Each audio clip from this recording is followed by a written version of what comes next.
శూద్రులు అని కాలని అంటారు కానీ కాలని మొక్కుతారు చూసావా, ఫస్ట్ మొక్కేది వాళ్ళనే. ఇది హిందూ ధర్మంకున్న నాలెడ్జ్. దీన్ని వక్రించి వక్రించి వక్రించి ఇంకొక దగ్గర తీసుకొచ్చారు వీళ్ళు. వాళ్ళు ఊరి బయట ఉండమన్నది ఎవరు? అది పెద్ద హోదాలో ఉండేవాళ్ళు చేసిన పని. అది ఏమేమి కాలక్రమేణా ఏమైపోయిందంటే మేము బయటనే ఉండాలేమో అని వచ్చింది తప్ప వాళ్ళని బయట ఉండమని ఎవరూ చెప్పలేదు. ఇప్పుడు ఫర్ ఎగ్జాంపుల్ నేను ఒక విషయం చెప్తాను.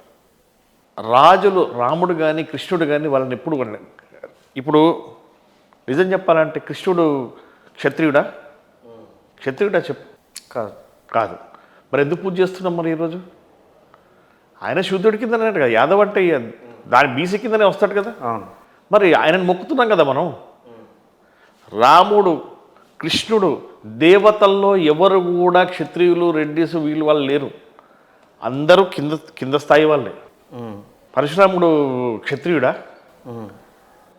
ఎందుకు వక్రీకరించి చరిత్రను ఎందుకు వక్రీకరించి దీన్ని వాళ్ళు దేవుళ్ళందరూ మా వాళ్ళు కాదని చెప్పేసి ఎందుకు క్రియేట్ చేస్తున్నారో నాకు అర్థం కాలేదు ఇప్పటి వరకు. దేవుళ్ళందరూ మన వాళ్ళే, వాళ్ళ వాళ్ళు కాదు. శూద్రుల మన వాళ్ళే, వాళ్ళంత దేవుళ్ళు. మనం వాళ్ళని పూజించకుండా అనవసరమైన వాటికి వక్రీకరించి మమ్మల్ని గుడికి రానియట్లేదని చెప్పేసి అంటున్నారు. గుడికి రానియంది ఎవడు? వాడి మీద పోరాడు.